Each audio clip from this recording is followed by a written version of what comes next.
conversão do Cornélio, quando Pedro recebe lá Cornélio, recebe a visão estranha lá, que vai instigar ele a pregar para os gentios, depois vem Paulo e aí vai universalizar esse treco, tá bom? Mas lembre que essa é uma mensagem essencialmente judaica. Quem é o Deus do cristão? É o Deus do judeu, é o Deus que criou o mundo em 6 dias, santificou o sétimo, é o Deus que deu os 10 mandamentos, aquela coisa toda, né? Ou alguém pensa diferente. Beleza. Aí ele continua dizendo assim, porém, muitos cristãos, em vez de prestar atenção ao que o Messias havia... Em vez de prestar atenção ao que o Messias havia feito em favor do mundo, incluindo primeiramente aos judeus, preferiram especular e capitalizar em cima do que eles consideraram que Jesus estava fazendo contra os judeus. Os cristãos se referiram à profecia das 70 semanas para justificar seu antissemitismo visceral. Ironicamente, a visão que fala de esperança e amor se tornou o pretexto para a pregação sobre a rejeição dos judeus, a maldição divina sobre os judeus, o ultimato de Deus contra Israel, quando em nenhum lugar do texto da profecia se sugere tal contexto e tal conceito. O Novo Testamento não apoia esse ensino, pelo contrário, Paulo pergunta, terá Deus todavia rejeitado o seu povo? A resposta, de modo nenhum.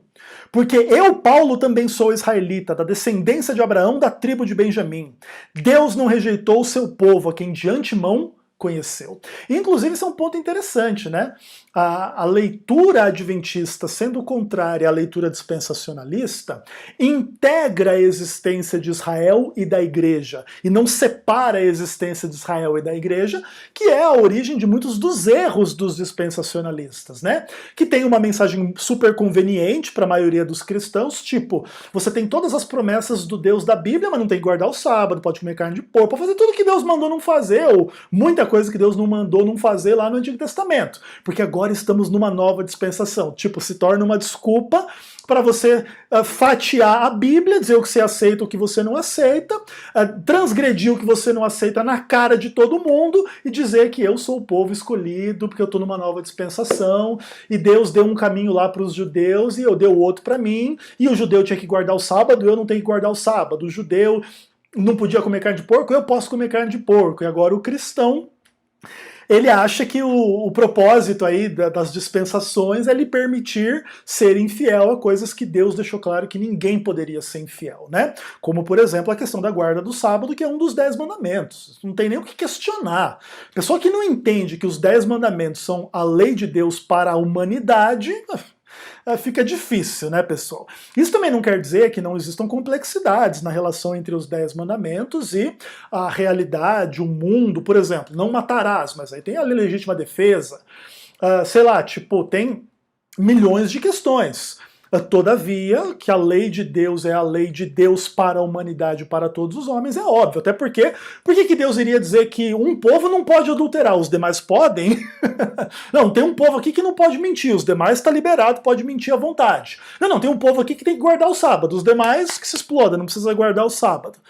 Não faz nenhum sentido esse tipo de questão, ok? Conquanto esses argumentos sejam trabalhados muito no universo dispensacionalista para justificar a sua própria infidelidade e carnalidade contra a lei de Deus, que é o que realmente acontece.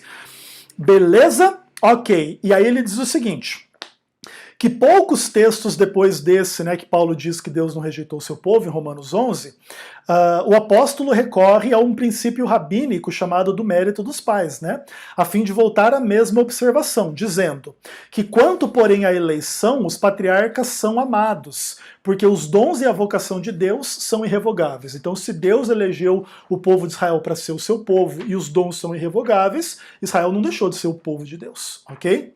Conquanto quem rejeita o Messias deixou de ser Israel. Aí sim, ok?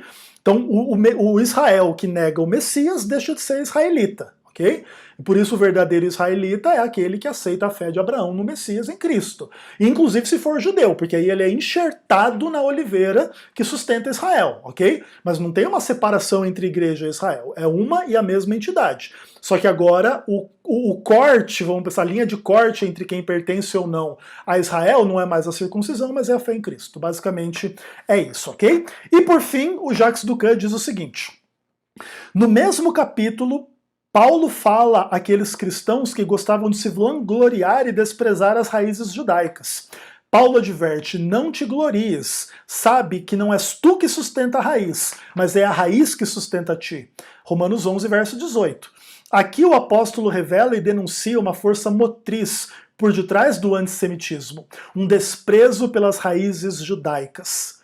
E porque eles mesmos rejeitaram os judeus, tais indivíduos envolvem Deus em seu julgamento, e assim justificam sua teologia ao declarar que foi Deus que rejeitou os judeus. Ao fazerem isso, porém, eles se confundem com Deus e assumem a conduta que aproxima-os do chifre pequeno, de Daniel 7 e de Daniel 8. Na verdade, ao abrigar o antissemitismo, esses cristãos de qualquer denominação podem estar se associando ao chifre pequeno. E em um certo sentido, eles se tornam o próprio chifre pequeno que vai perseguir o povo de Israel, tá bom?